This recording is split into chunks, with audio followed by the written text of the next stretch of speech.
네, 스페이스의 또 응용 문제입니다. 자, 이렇게 우리 아이들이 연산을 또 훈련하기에 너무너무 재밌는 또 게임이죠. 자, 여기 보시면 이제 사각형이 나오는 문제, 여기 첫 번째 빨간색 이제 조각이 있는 것과 또 파란색 조각이 있는 이제 문제가 있는데요.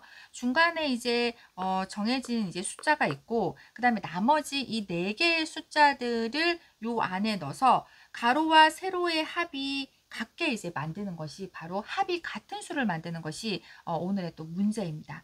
아이들과 함께 하나씩 식을 대입을 하면서 계산을 하다 보면 일일이 막 여러 그런 문제집을 푸는 것보다 훨씬 더 이 교구를 가지고 아이들이 왔다 갔다 계산을 하면서 암산을 하면서 또 너무 힘든 친구들은 종이를 꺼내서 사실은 적어가면서 해도 좋습니다.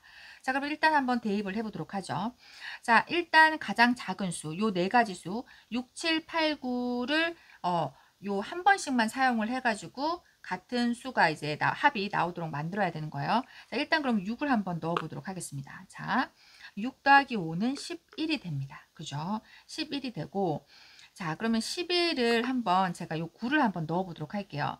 11 더하기 9는 어떻게 되죠? 20이 되는 거죠. 그죠? 자, 그 다음에 5 더하기 요건 이제 아무렇게나 한번 제가 7은 가져다 놓을게요. 자, 이렇게 해서 5 더하기 7은 어떻게 되죠? 자, 12가 되죠? 그러면 8. 이거 바로 제가 맞춰버렸네요. 자, 요렇게 해서 20을 합이 됐어요. 근데 친구들이 요렇게 되지 않을 경우도 있잖아요. 그죠? 그런 경우에는 6을 이제 대입을 한 다음에 친구가 그러면 다음에 한번 7을 대입해 볼래? 라고 해서 6 더하기 5 더하기 7을 하게 되면 18이 나오게 되죠. 그러면 18이 나오게 되고, 그러면 이 수를 이제 여기다 가면 14가 나오면 이미 이게 더 큰 수기 때문에 아이들이 이게 아니라는 것들 직감을 하게 됩니다. 그러면 이 친구는 여기에 이제 나가고, 그럼 7은 여기에 들어간 친구가 아니겠다라고 해서 여기에 또 대입을 해봅니다. 그러면 7 더하기 5는 자 12가 되는 거죠. 그리고 여기 6 더하기 5는 11이 됩니다. 자, 그럼 어떻게 되죠? 조금 요거 빠른 친구들은 6 더하기 5는 11이고 7 더하기 5는 12라는 것을 알기 때문에 더 큰 수가 있을 때는 어떻게 되죠? 7 더하기 5는 12가 되기 때문에 여기서 큰 수가 와야 될까요? 작은 수가 와야 될까요?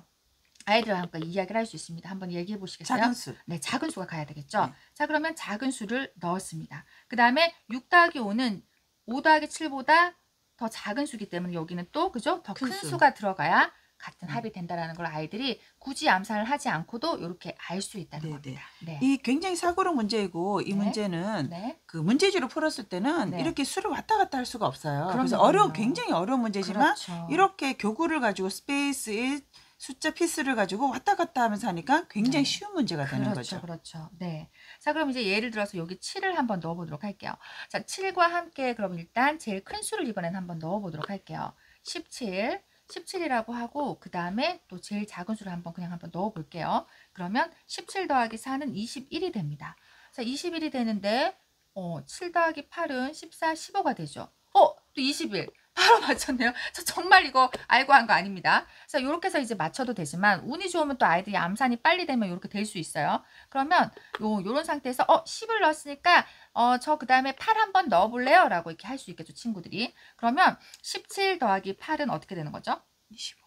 네. 20 얼마가 되는 거죠? 25가 되는 거죠. 25가 되는데 요거는 6 더하기 4가 10이죠. 그럼 10과 7을 더하면 17밖에 되지 않아. 숫자가 그렇죠. 훨씬 더 커지기 때문에 아이들이 또 고민을 하게 되죠. 그러면 어떻게 되는 거지? 그럼 8이 아닌가? 8을 그럼 이쪽에다 한번 놔볼까? 라고 해서 7 더하기 8은 또 15가 되죠. 그리고 10 더하기 7은 17이 되는 거죠. 그럼 또 의식적으로 우리 아이들이 17이 더 7 더하기 8보다 더 작기 때문에 큰 수가 그죠? 큰 수가 가면 여기에 안 되죠. 자, 큰 수가 가면 되나 한번 볼게요. 자, 10 더하기 7 더하기 6은 17, 21이 되는 거죠. 자, 그 다음에 7 더하기 8, 15, 그럼 19 이렇게 되는 거예요. 그러면 이것도 아니야. 이런 식으로 아이들이 모든 숫자를 돌려가면서 계산을 하다 보면 수많은 암산을 또 계산을 하게 됩니다. 그리고 수 감각이 생겨요. 그렇죠. 이게 이 수의 조합을 하면서 아이들이 이 수가 더 커지나 이 수가 더 작아지나 이런 수 감각이 생깁니다. 그렇죠. 정확한 숫자를 맞추기 이전에 네. 이미 수 감각이 생겨서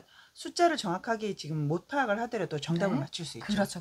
그래서 10 더하기 7 더하기 4 이렇게 딱 되면 21이 되고 7 더하기 8이 15고 15 더하기 6은 21이라는 걸 아이들이 아이들이 처음엔 종이에 적어가면서 할 수 있더라도 요렇게 해서 암산으로 금방금방 풀게 되고, 그다음에 우리가 또 응용을 할 수 있는 거는 이 중간에 있는 수를 어느 거나 딱 그쵸. 가져다 놓고 문제를 수백 개를 만들 수가 있다는 그렇죠. 거죠. 이 그렇죠. 스페이스 이스의 교구를 하나만 있으면 네.